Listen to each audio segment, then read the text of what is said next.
Muy bien, el día de hoy vamos a revisar lo que se refiere a algunos aspectos de la respuesta inflamatoria, referido principalmente a lo que es el comportamiento de los endotelios. El endotelio tiene un rol central en lo que es la instalación y el mantenimiento de la respuesta inflamatoria si ésta se vuelve crónica. También tiene un rol muy importante en lo que es la homeostasia, ¿no? El rol cumple un papel que el endotelio cumple un papel que tiene que ver con mantener la fase fluida de la sangre mediante la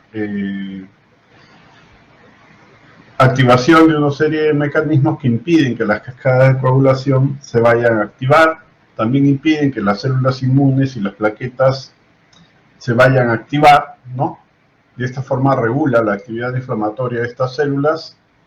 En los endotelios, cuando están en reposo, también regulan los procesos de vasodilatación, ¿no? Y contracción de los capilares a través de las secreciones de óxido nítrico. Bueno, el endotelio, entre otras funciones que tienen los endotelios. Su actividad cambia cuando se instala algún tipo de proceso inflamatorio. El proceso inflamatorio puede ser un proceso transitorio, ¿no? Al que vamos a llamar inflamación de tipo 1 o activación, mejor dicho, activación endotelial de tipo 1.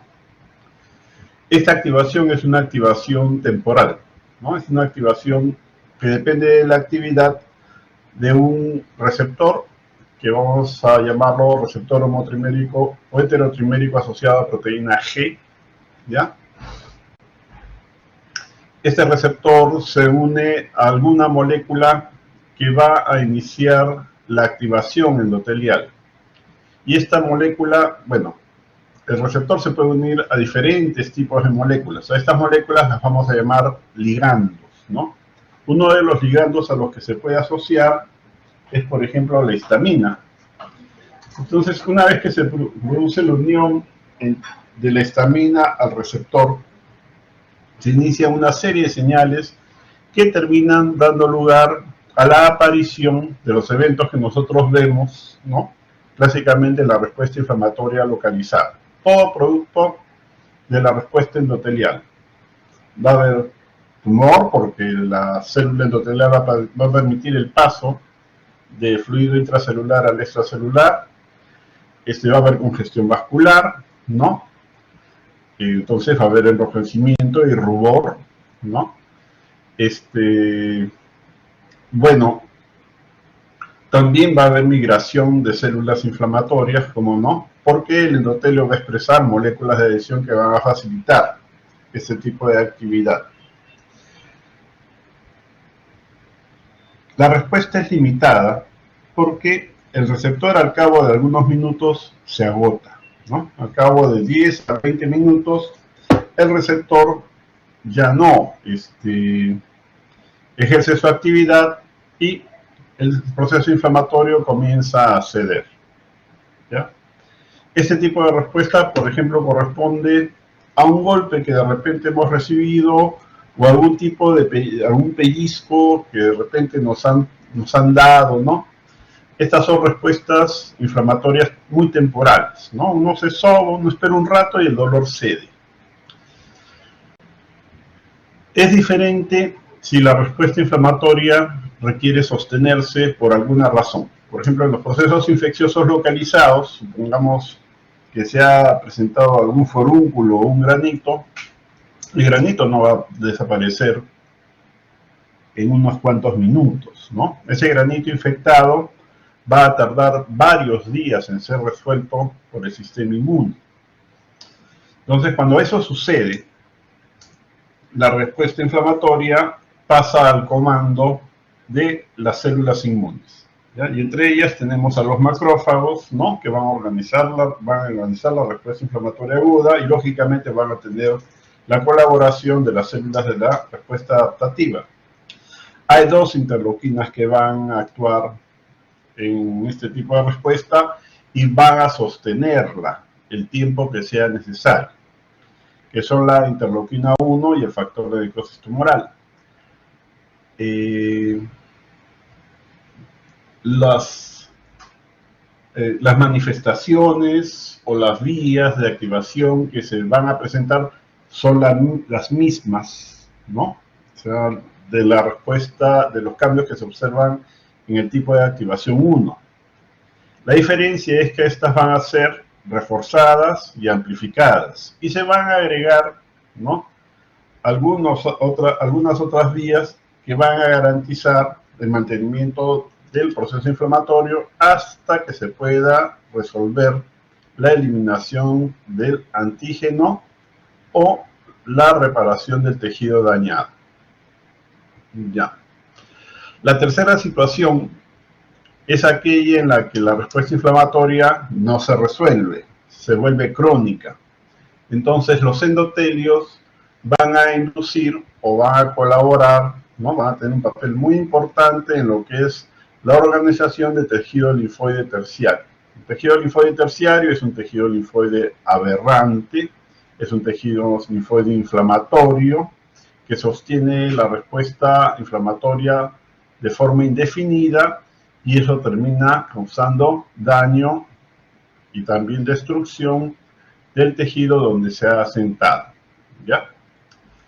Después vamos a ver lo que son moléculas de adhesión, la migración leucocitaria, ¿no?, los pasos de la migración leucocitaria, un poco sobre quimiosinas y terminamos viendo rápidamente cuáles son los mecanismos de fagocitosis y eliminación de gérmenes.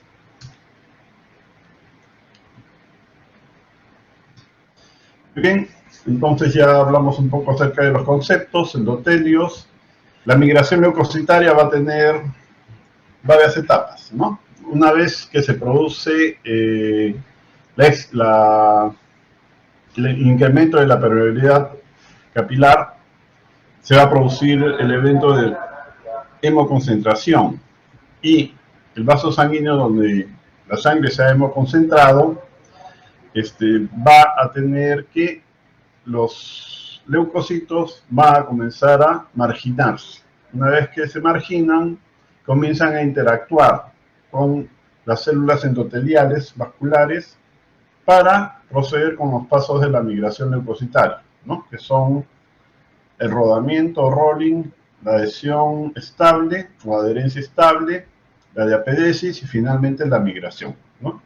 El complemento se va a activar, ¿cómo no? El complemento tiene un rol central en lo que es también migración leucocitaria porque produce dos moléculas que son llamadas anafilotoxinas.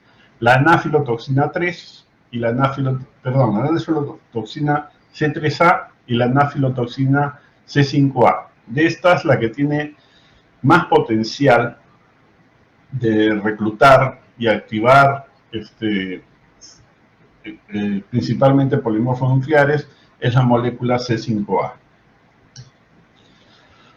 Las etapas de la respuesta inmune, ya habíamos visto algo la semana pasada. Tenemos una fase 1 que va de las 0 a las 4 horas que está constituida los mecanismos que intervienen principalmente son el sistema de barreras, ¿no? En la fase 2, que va de la hora 4 a la 96, tenemos los mecanismos que dependen principalmente de la inmunidad innata y del reconocimiento de los patrones moleculares a cargo de los receptores de reconocimiento de patrones. Acá es donde se va a iniciar la instalación de las respuestas inflamatorias, para empezar la inflamación aguda.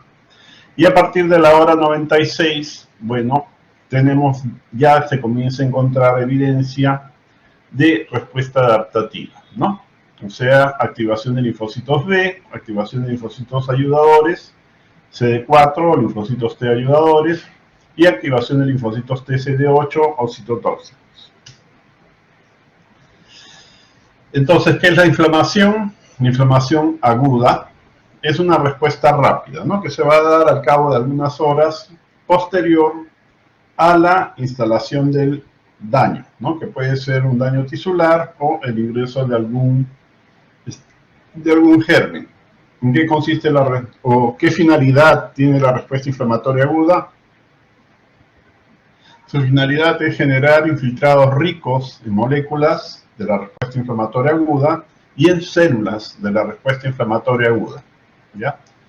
Una vez que el conjunto de células y moléculas logra resolver o eliminar al agente agresor, entonces toda respuesta inflamatoria entra en fase de declive y finalmente viene la parte de reparación, ¿no? Reparación, la formación de la cicatriz o la regeneración del tejido si se puede, y al final tenemos la homeostasia. Podemos decir que podemos ponerlo en etapas, ¿no? El inicio siempre va a estar dado porque ingresó un germen o porque se produjo algún tipo de daño tisular, ¿no? Se activan los mecanismos que desencadenan la respuesta inflamatoria local y esta se va a instalar.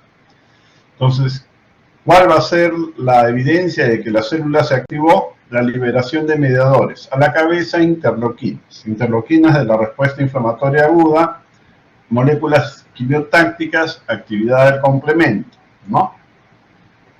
Una característica que tiene la respuesta inflamatoria es que las células que están en reposo, que regularmente no expresan moléculas de adhesión, van a comenzar a expresar como consecuencia de la actividad de los mediadores que son liberados por las células inflamatorias, ¿no? Una vez que el daño se resuelve, bien, viene la fase de declive y una característica que tiene esta etapa es que comienzan a aparecer células reguladoras, ¿no? Que lo que hacen es comenzar a inducir la muerte de aquellas células que participan de la respuesta inflamatoria, a las que vamos a llamar efectoras, estas células efectoras son células activas, son células que participan en la eliminación del tejido dañado o de los gérmenes que han ingresado, ¿ya?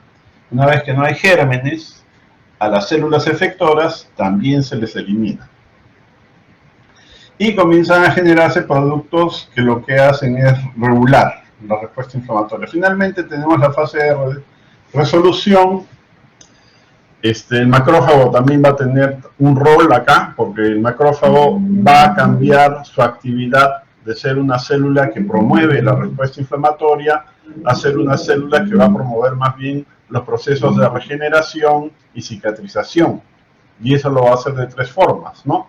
Estimulando la proliferación de fibroblastos, estimulando la producción de colágeno y estimulando los procesos de generación de neovasos o angiogénesis. Bueno, pasemos al endotelio. ¿Qué función tiene en reposo? Como les decía, es mantener la fluidez sanguínea a través de la actividad mediada por moléculas que van a impedir o bloquear las cascadas de coagulación. ¿Ya? La regulación del flujo sanguíneo a través de la contracción y relajación de la musculatura lisa de los capilares, se va a controlar la permeabilidad capilar.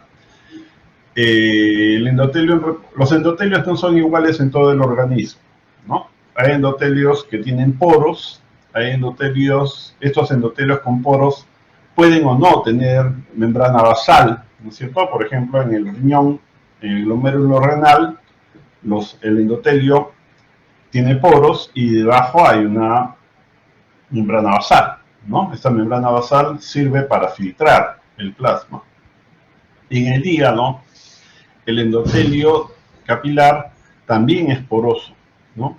Pero no tiene membrana basal. El plasma toma contacto directamente con la célula hepática. ¿Por qué? Porque la célula hepática tiene que captar los nutrientes, ¿no? Y también aquellos productos terminales, ¿no? Del metabolismo de diferentes moléculas y de diferentes células que tienen que ser removidos, ¿no? Que tienen que ser removidos para poder ser metabolizados y eliminados, ¿no? En su momento. Hay endotelios que se especializan en la captura y transporte de moléculas, ¿no? Esos endotelios tienen invaginaciones. numerosas imaginaciones que vamos a llamar caveolas, ¿no? Y estas caveolas están revestidas por moléculas que facilitan la captura de otras moléculas o complejos moleculares para que sean endocitados. Entonces depende de la función del órgano o del tejido, la conformación del endotelio se va a adecuar a la necesidad del organismo, ¿ya? Y finalmente mantiene la quiescencia, o sea, mantiene a los leucocitos quietos, ¿no? También a las plaquetas. Y esto los endotelios lo consiguen mediante la liberación de óxido nítrico. Bien, la fluidez de la sangre, les comentaba que se hace mediante la actividad mediada por diferentes moléculas que impiden que se activen las cascadas de coagulación. En el endotelio se expresa un conjunto de moléculas que son las moléculas de paransulfato, ¿no? El paransulfato no es una sola molécula, es una familia molecular, ¿ya?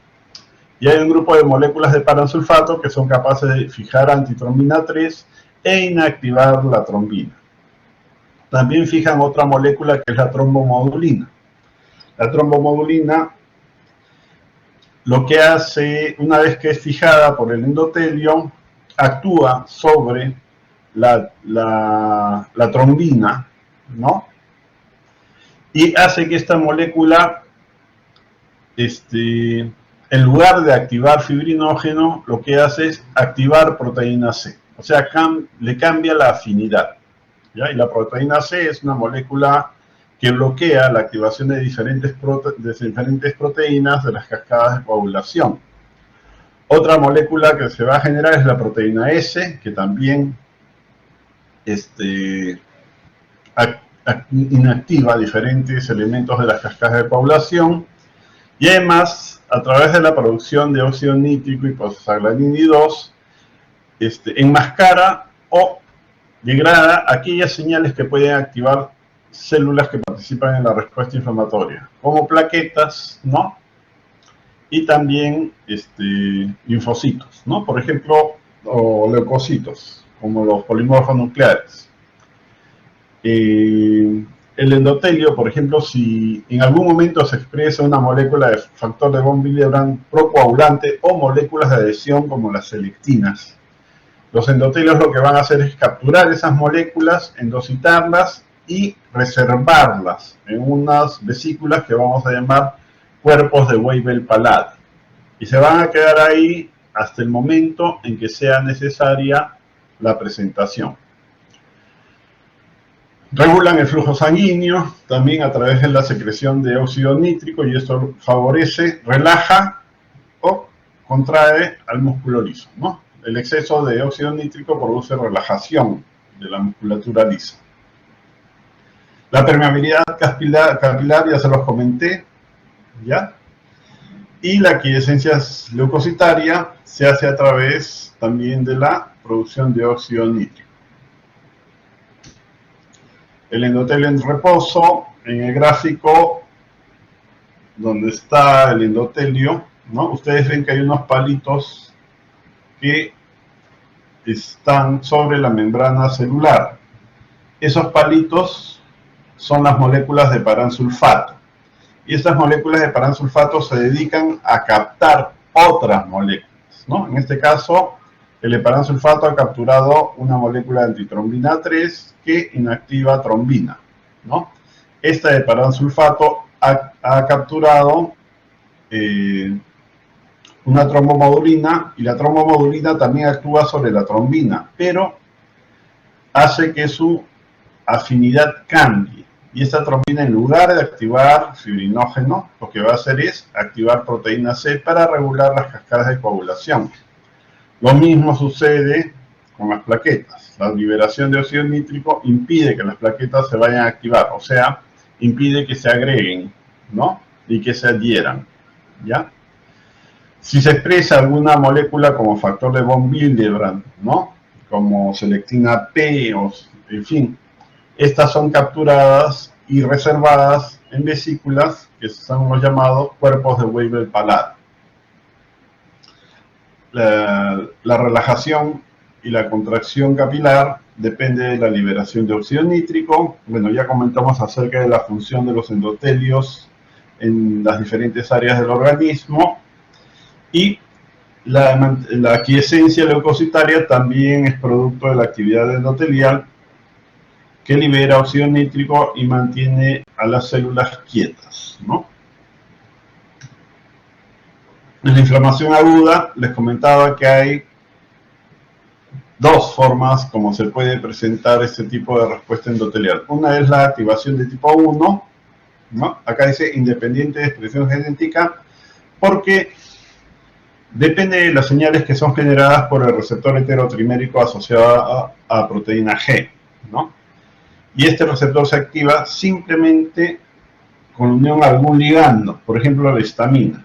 Cuando se inician los procesos inflamatorios agudos, un par de células que llaman accesorias, pero que son importantes en el inicio de este tipo de respuestas, liberan histamina. Y entre ellas tenemos a los mastocitos y a los basófilos, ¿no?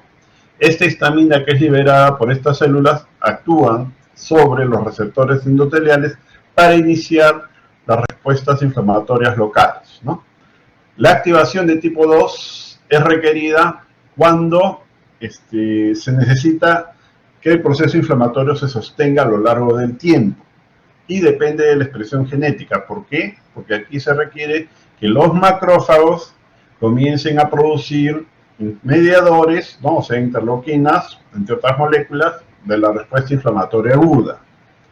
Y la transcripción corresponde a transcripción de genes, ¿no? Por eso se dice que depende de la expresión genética.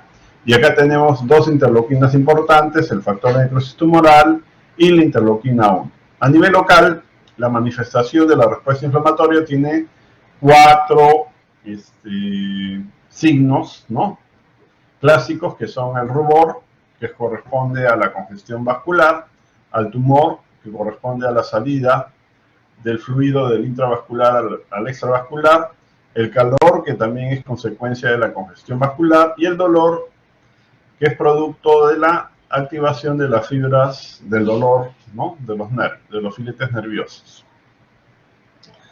Bueno, durante la respuesta inflamatoria, el endotelio va a expresar moléculas de adhesión, y esto va a facilitar el proceso de extravasación leucocitaria. Bien, en la activación endotelial de tipo 1 les decía que vamos a tener la actividad de este receptor, que es el receptor heterotrimérico asociado a proteína G, ¿no? Que va a tener como ligando, por ejemplo, entre otras moléculas, a la histamina, que va a proceder de los mastocitos, también de los basófilos, ¿ya? Entonces, ¿qué va a pasar una vez que se asocie el ligando al receptor? Se van a producir eventos, ¿no? Que van a dar lugar a que la activación adquiera dos vertientes. En ambos casos, para ambas vías, vamos a tener que tiene un rol importante la elevación del calcio intracelular, ¿no? Quien se encarga de proveer calcio, produciendo incrementos de los niveles dentro de la célula, es el retículo endoplásmico principalmente, ¿no? Por esta ruta vamos a tener la activación de una molécula que es el homólogo de RAS, y se va a activar la vía de la fosfolipasa 2. Bueno, por esta ruta ustedes saben perfectamente que se produce ácido araquidónico, y este ácido araquidónico va a dar lugar a la formación de a la que se comienza a producir una molécula que es la prostaglandina 2, y esta va a favorecer el incremento del flujo sanguíneo. También se va a producir la acetilación de una molécula que es la lisofosfatidilcolina. Y por esta ruta se va a generar, o se va a comenzar a producir una molécula proinflamatoria, que es el factor de activación plaquetario. Este factor de activación plaquetario, en este caso, es de origen endotelial. Entonces, tenemos incremento del flujo sanguíneo y activación de la respuesta inflamatoria. En la otra vertiente, el calcio intracelular se va a asociar a una molécula que es la calmodulina, y se va a activar la sintetasa del óxido nítrico. Por esta vía vamos a tener dos eventos. varias, ¿no? Una, que están basados en lo que es las fosforilaciones de las cadenas de miosina, ¿no? Esto va a dar lugar a dos eventos. Uno, que se produzca la contracción de los filamentos de actina, ¿no?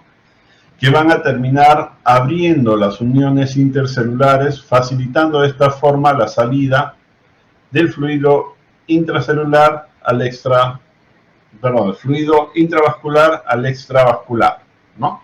Eso va a producir el tumor.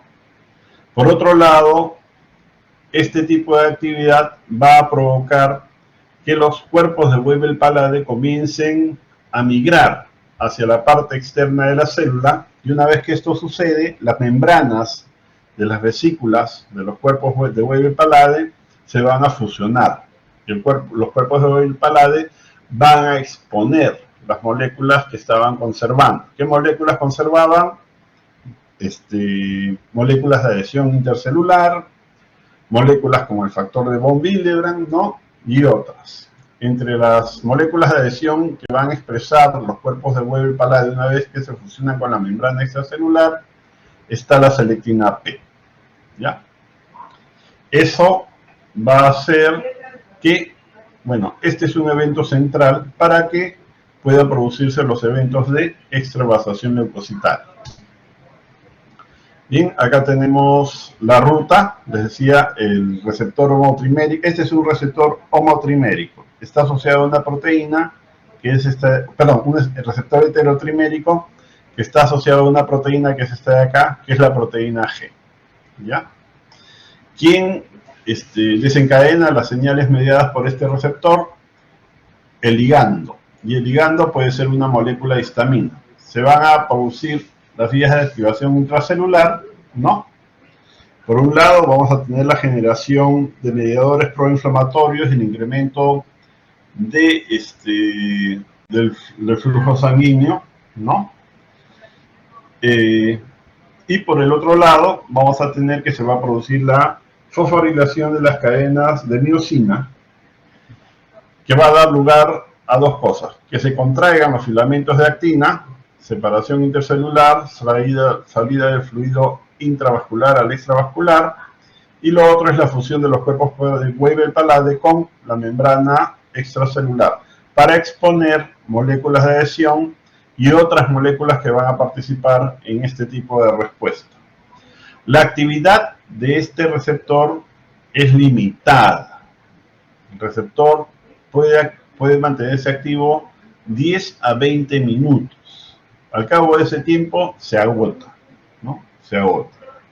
Si es necesaria mantener la respuesta inflamatoria, entonces ya se requiere otro tipo de mecanismos que dependen de la acción de células como los macrófagos, que comienzan a producir interleuquinas inflamatorias. ¿Cuáles tenemos? Las principales: factor de necrosis tumoral e interleuquina 1.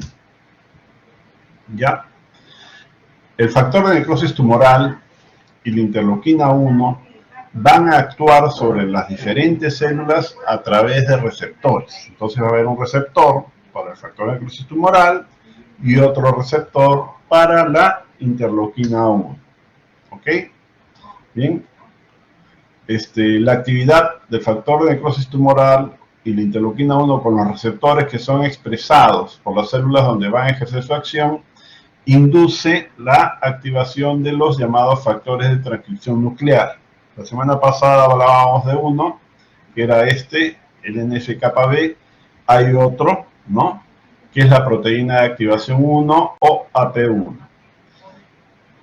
Estas moléculas van a inducir la transcripción de genes, ¿no?, que van a dar lugar a la formación de mediadores que van a mantener los eventos iniciales: incremento del flujo sanguíneo, aumento de la permeabilidad vascular y aumento de la migración leucocitaria.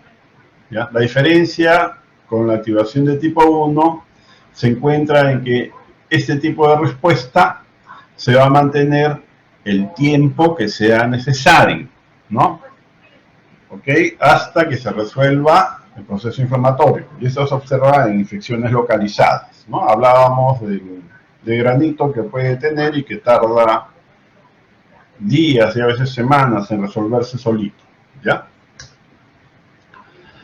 Desde la activación de tipo 2, que es producto de la actividad del factor de necrosis tumoral y la interleuquina 1 principalmente, tenemos que entra a activarse la enzima ciclooxigenasa 2 y también sucede lo mismo, ¿no? Se va a activar la fosfolipasa 2, ¿no? Se va a mantener la elevación de las concentraciones de calcio y se va a incrementar la producción de prostaglandina 2, ¿ya?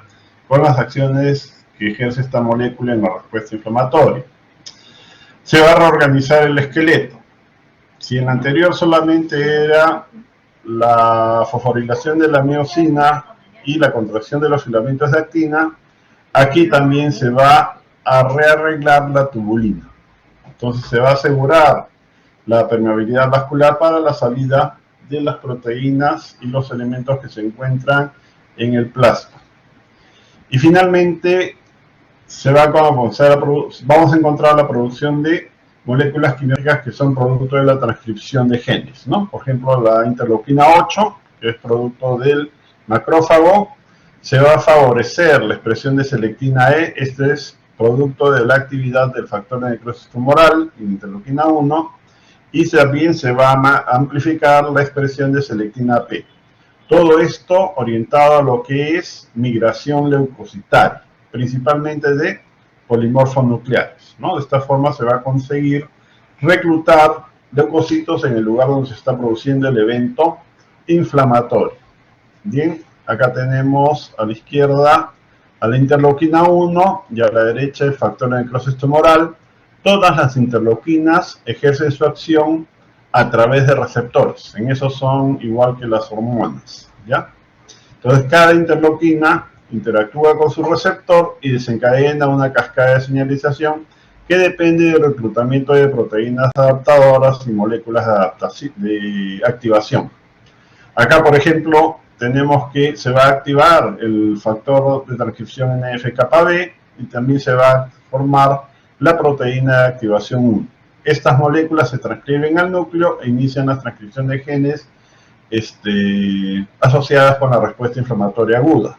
¿Ya? Acá tenemos moléculas quimiotácticas, se van a expresar moléculas de adhesión, selectina E, las moléculas de la familia inmunoglobulina, y también se va a sostener la producción de la ciclooxigenasa 2.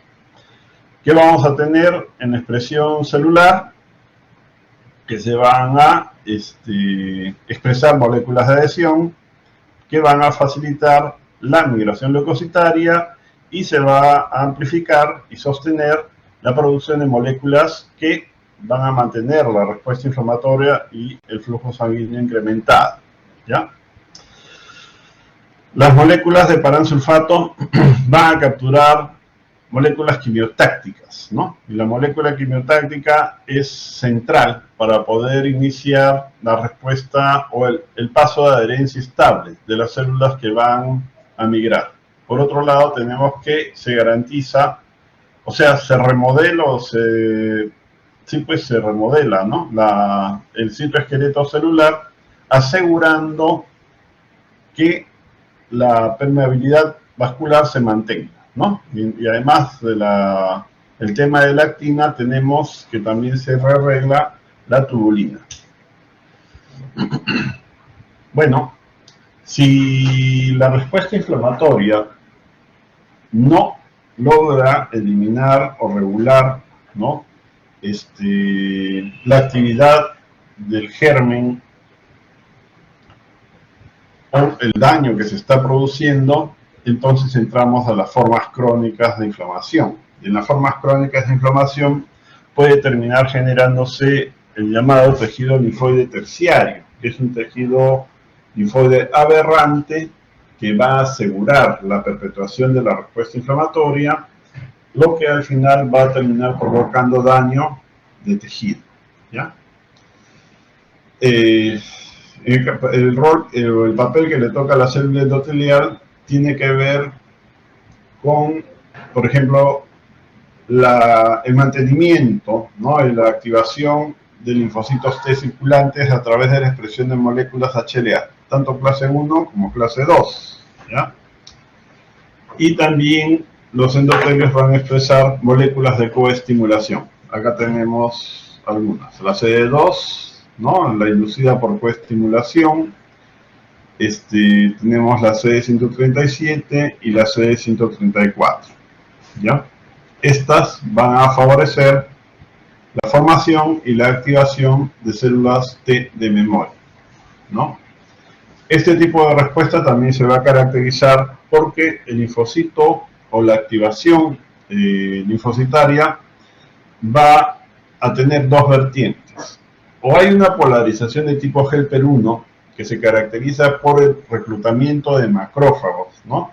El ingreso masivo de macrófagos en el tejido termina provocando daño tisular, porque el macrófago al ingresar libera moléculas que, bueno, una vez que se activa, libera moléculas que pueden destruir tejido.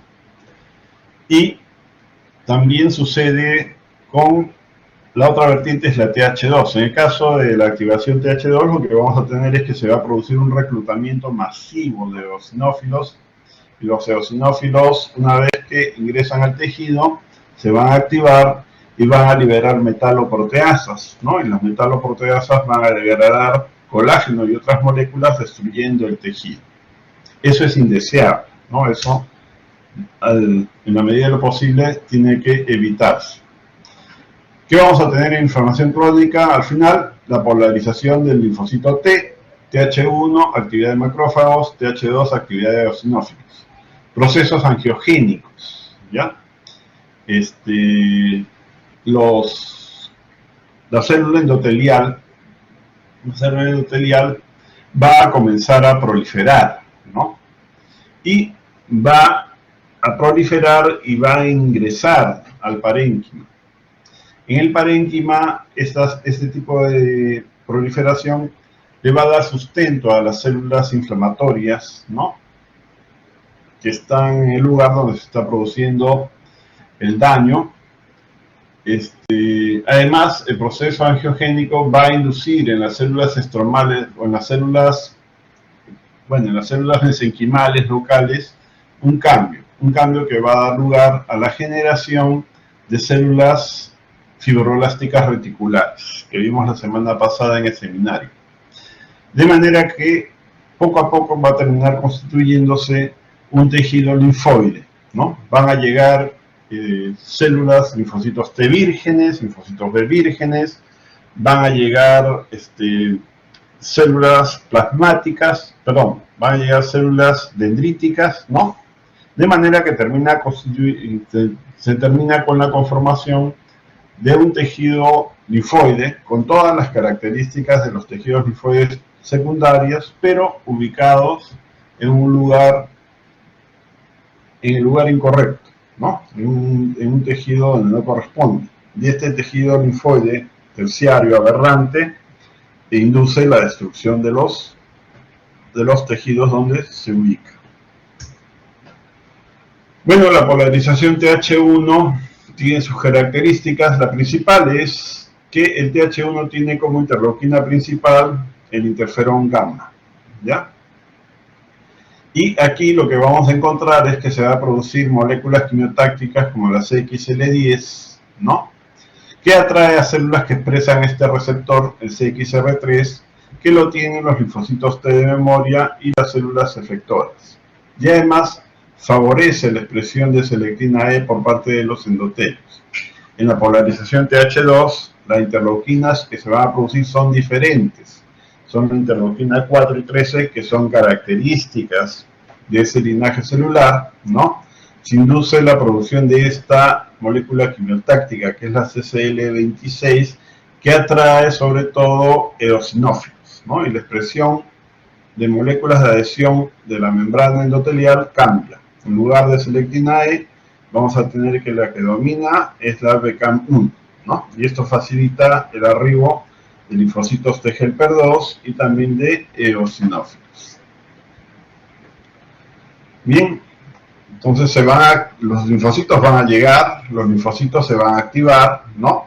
Se va a promover los procesos angiogénicos de la manera como les comentaba hace un rato, ¿no? Ellos proliferan, forman plexos capilares que se van a encargar de dar soporte a toda la población de células inflamatorias, ¿ya? Entonces, y también los mediadores que se están liberando y el microambiente que se está generando induce a las células mesenquimales a transformarse en células estromales linfoides, vale decir, células fibroblásticas reticulares, ¿ya? En el tejido linfoide vamos a tener la secreción de moléculas que van a favorecer el reclutamiento de células vírgenes. Entonces, entre ellas tenemos las interleuquinas 19 y 21, ¿ya? Y los reclutan porque estas células vírgenes, ¿no? O sea, linfocitos no inflamatorios, expresan este receptor, el CCR7. Las células endoteliales o los capilares, ¿no? que quedan incluidos dentro del tejido linfoide terciario, cambian su característica y pasan a ser vénulas de endotelio alto, pasan a conformar vénulas de endotelio alto, como lo vimos la semana pasada. Y además se van a reclutar las otras células, ¿no? Las células dendríticas, tanto para la zona de células T como para las zonas de los linfocitos B. De suerte que se va a organizar, ¿no? El tejido aberrante también en zonas T y en zonas B. Bueno, vamos a revisar las moléculas de adhesión. Estas moléculas son importantes para todos los eventos de recirculación y extravasación celular, ¿no? Son 5 familias. Tenemos que cada molécula tiene su ligando, ¿ya? Las selectinas, por ejemplo, tienen como ligandos a las moléculas de cialomucinas que tienen como característica la expresión de residuos de carbohidrato. Las interacciones entre selectinas y cialomucinas son débiles, ¿no? No son muy estables. Y cuando el leucocito se margina y comienza a interactuar con el endotelio va a expresar las moléculas de selectina y el leucocito va a expresar las moléculas de cialomucina. Entre ellas, una de las destacadas es la Cialyl-Lewis X. El leucocito va a tratar de fijarse a través de estas interacciones, pero no lo va a conseguir porque el flujo sanguíneo lo empuja. Entonces se pega, se despega, se pega, la despega y da la sensación de que está rodando. A ese primer paso se le llama rolling, ¿no? Después vienen las interacciones del segundo par molecular, que son las integrinas, ¿no? Que son expresadas por el leucocito en este caso, con las moléculas de la familia inmunoglobulina, que van a ser expresadas por el endotelio. La unión entre estas dos moléculas es fuerte, ¿no? Aquí el rolling cesa y se consigue la adherencia estable. Pero para que esto suceda, es necesario que la integrina pase a lo que se conoce como estado de alta afinidad. Las integrinas son moléculas que están formadas por 2 cadenas moleculares. Y tienen 2 estados. Un estado que se denomina de baja afinidad, ¿no? Que no es el estado que se requiere para la adherencia estable. Y el otro que es el estado de alta afinidad. Para que la integrina pase de un estado a otro, es necesario que la célula interactúe con una molécula quimiotáctica, ¿no? La señal que es generado por el receptor de quimiosina de la célula que va a migrar induce el paso de estado de baja afinidad a alta afinidad por parte de las integrinas. Cuando está en estado de alta afinidad, entonces ya puede fijarse o interactuar con la molécula de inmunoglobulina para que la célula pase a la adherencia estable. En la adherencia estable, el citoesqueleto de la célula que va a extravasarse se rearregla, ¿no? Y comienza a expresar moléculas de caderina, lo que la habilita para poder hacer la diapedesis. La diapedesis se hace por interacciones de tipo homotípico, ¿no? Caderinas interactúan con caderinas. La caderina que es expresada por la célula inflamatoria va a interactuar con las caderinas de la célula endotelial y de esta forma las células van a poder abrirse paso entre las uniones intercelulares para extravasarse y finalmente migrar al sitio donde se está produciendo el proceso inflamatorio, o donde se encuentra el germen o el daño. Bien, acá tenemos algunos ejemplos de selectinas y cialomucinas. La selectina P ya la vimos al inicio de la clase, ¿no? Es la selectina de los cuerpos de Weber-Palade, y aquí están sus ligandos, ¿no? Que son moléculas que tienen residuos carbohidratos, ¿ya? Les comentaba de la Celil-Lewis X. Este es el ligando glicosilado asociado a proteína C, a selectina P, perdón. Y las células que los expresan, ¿no? Si esto lo expresan los leucocitos, la selectina la va a expresar los endotelios, ¿ya? La selectina E, que es la selectina endotelial, ¿no? Se expresa cuando es activada por interleuquinas proinflamatorias y se une a la Celil-Lewis X, ¿ya? La selectina L, L de leucocito. Entonces, si esto lo expresa la selectina leucocitaria, ¿no? El ligando lo va a tener el endotelio, ¿ya? Y el endotelio también expresa Celil-Lewis X y otras moléculas, ¿no? Algunas de las cuales son llamadas adresinas, o sea, su expresión es restringida a determinados órganos y tejidos. Las integrinas, con sus ligandos, las inmunoglobulinas, les comentaba que estas moléculas de integrina están conformadas por dos cadenas moleculares, ¿no? Por ejemplo, acá tenemos el antígeno de función leucocitaria 1, con sus dos cadenas, CD11A, CD18, la MAC1, ¿no? Con sus dos cadenas moleculares, el antígeno de expresión tardía, con sus dos cadenas moleculares, y esta integrina que es la alfa-4-BT, con sus dos cadenas moleculares. Y vemos que todas estas moléculas son expresadas por leucocitos, ¿ya? El ligando se va a encontrar en los endotelios, ¿no? Entonces tenemos las moléculas de la familia inmunoglobulina, las ICAM y toda la familia, ¿no? ICAM1, ICAM3, ICAM2. Tenemos el antígeno, la molécula, el ICAM de expresión vascular, ¿no? Y acá tenemos algunas moléculas que son adresinas. Por ejemplo, la MATCAM1, que le expresan los endotelios de los capilares del intestino. Y solo ahí, ¿no? Por eso se llama adresina. Bien, de las integrinas ya les hablé. Les comenté que median la adherencia estable, ¿no? Y para que suceda eso es necesario su paso del estado de baja afinidad a alta afinidad. La señal que se requiere para que eso suceda es producto de las interacciones que se van a dar entre la molécula quimiotáctica con el receptor de quimiosina de la célula que va a extravasarse.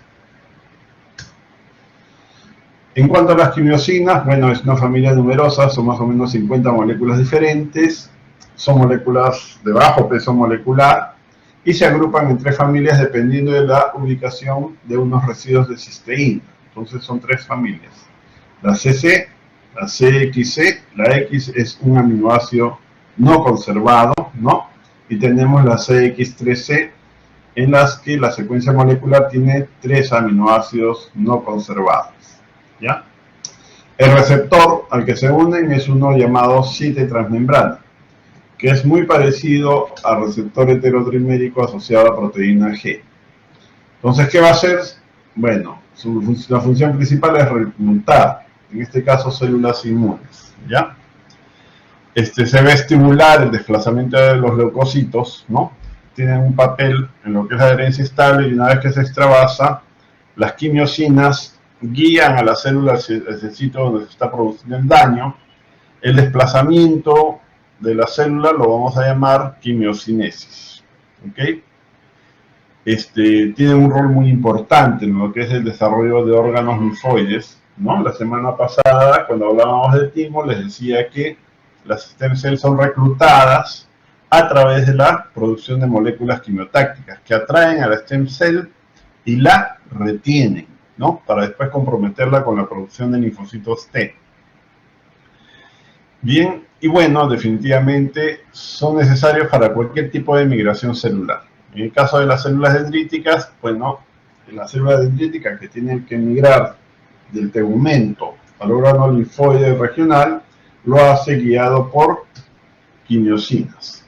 Este señor Metchnikoff, ¿no? Él en sus observaciones encontró que había unas células pequeñitas, ¿no? Que podían fagocitar partículas, ¿ya? Y las llamó micrófagos. Estos micrófagos después fueron identificados como los polimorfonucleares. Metchnikoff también encontró que había unas células más grandes, ¿no? Que eran capaces de fagocitar partículas, ¿no? Entonces a esas las llamó macrófagos, ¿no? Que son las células que conservan ese nombre hasta la actualidad. Vamos a ver lo que es extravasación leucocitaria, que ya se ha ido adelantando a lo largo de la exposición. Y acá tenemos, ¿no? El primer evento que se va a tener es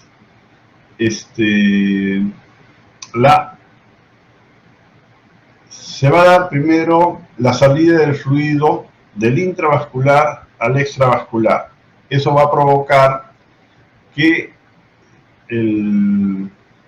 los elementos celulares que están en el vaso sanguíneo se concentren, ¿no? O sea, va a suceder la hemoconcentración. Una vez que ocurre la hemoconcentración, los leucocitos se van a marginar y se va a iniciar la interacción de las moléculas de adhesión intercelular entre los leucocitos, de los leucocitos con las moléculas de adhesión intercelular que son expresadas por el endotelio.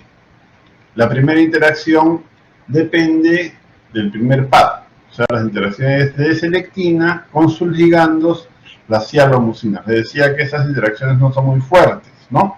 Y la célula es empujada por el flujo sanguíneo, lo que hace que la célula se pegue y se despegue, en lo que se conoce como rolling, porque da la sensación de que está rodando. Y eso va a suceder hasta el momento en que se interactúa con una molécula quimiotáctica que hace que la molécula de integrina pase al estado de alta afinidad. De esta forma, la célula se puede adherir al endotelio. Se reorganiza el citoesqueleto, se expresan las caderinas y la célula queda lista para hacer la diapedesis. La diapedesis se va a producir por interacciones entre caderinas, ¿ya? O sea, homotípicas, ¿ok? Una vez que la célula se extravasa, bueno, ya puede migrar al sitio donde se está produciendo el daño, y eso lo hace siempre guiado por las quimiosinas, ¿no? Las quimiosinas actúan por gradiente de concentración. La célula pasa del lugar de menor concentración de quimiosinas al sitio de mayor concentración. Y el desplazamiento lo vamos a llamar quimiocinepsis. La migración leucocitaria puede darse de diversas formas, ¿no? Hay, por ejemplo, acá hay un tipo de migración que se llama transcelular, que no se presenta en todos los tejidos, sino en situaciones muy particulares. Bueno, la eliminación de los patógenos se va a dar en las vacuolas fagocíticas, de los fagocitos, ¿no? Y vamos a tener que dentro de la vacuola fagocítica se va a activar una vía, que es la vía de estallido respiratorio, y también se va a producir la fusión de los fagosomas con los gránulos que tienen las células fagocíticas, que son los lisosomas, ¿ya? Los lisosomas tienen enzimas que son capaces de degradar a los gérmenes. Entre ellas está la elastasa, la catepsina G. Estas enzimas requieren de productos que son generados por la vía de estallido respiratorio para poder generar metabolitos que terminan destruyendo a los gérmenes, ¿ya? Las células fagocíticas tienen moléculas, ¿no?, que pueden destruir gérmenes, ¿no? Tenemos a la catepsina, las defensinas, de las que hablamos un poco la semana pasada, y hay otras como la lactoferrina y la lisocima. En el caso de los polimorfos nucleares, hay una forma especial de captura y eliminación de gérmenes que depende de la liberación de trampas de ADN, o llamadas NETs también, ¿no? El DNA, cuando es liberado por los polimorfos nucleares, va acompañado de la presencia de moléculas de defensina. O sea, la NET se libera, captura bacterias y las defensinas las matan. Los polimorfos nucleares pueden recuperar esas redes para concluir con la eliminación de los gérmenes, ¿no? Si esto no es posible, bueno, la célula se va a morir en un proceso que se llama netosis, ¿ya? Entonces, para el caso de los polimorfos nucleares, tenemos 3 maneras, por lo menos, cómo puede destruir gérmenes, incluyéndolos dentro de vacuolas fagocíticas, liberando moléculas bactericidas como las defensinas, ¿no? Eso lo vimos como una adaptación evolutiva la semana pasada. Y la liberación de las NETs. La liberación de las NETs depende de la dehiscencia, obvio, de alguna parte de la membrana celular, ¿no? Se libera la NET, se captura el germen, se le mata y después se lo recupera para terminar con su eliminación. Hay situaciones en las que no es posible que la célula pueda recuperarse, ¿no? Y lo que va a ocurrir es que el polimorfo nuclear se va a morir. Ese tipo de muerte celular, que va acompañada de la liberación de redes de ADN, se llama netosis, ¿ok? Bien, les comentaba que dentro de la vacuola fagocítica se va a activar una vía de formación de los llamados productos reactivos del oxígeno. Esa vía la vamos a llamar vía de estallido respiratorio, ¿no? Con la vía de estallido respiratorio se forman productos como peróxido de hidrógeno, se forman iones igualuro, ¿no? Se forman singletes de oxígeno y otras moléculas, ¿no?, que son altamente tóxicas para los gérmenes, ¿ya? Ese cambio de pH también va a afectar la viabilidad de los microbios. Bien, en el caso del macrófago en particular, se activa una vía que es la de la sintetasa del óxido nítrico, que da lugar a la formación de óxido nítrico. Este óxido nítrico se va a asociar con productos reactivos del oxígeno para dar lugar a la formación de pernitritos, ¿no? Y los pernitritos son muy tóxicos, especialmente para bacterias intracelulares como las micobacterias.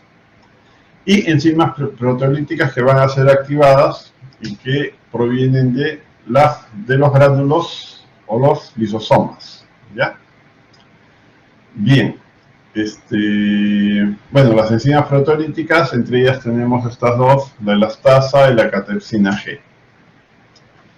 Muy bien, la captura de los gérmenes finalmente son incluidos en vacuolas fagocíticas que se van a formar se van a asociar con los lisosomas, ¿no?, para que estos finalmente puedan ser destruidos.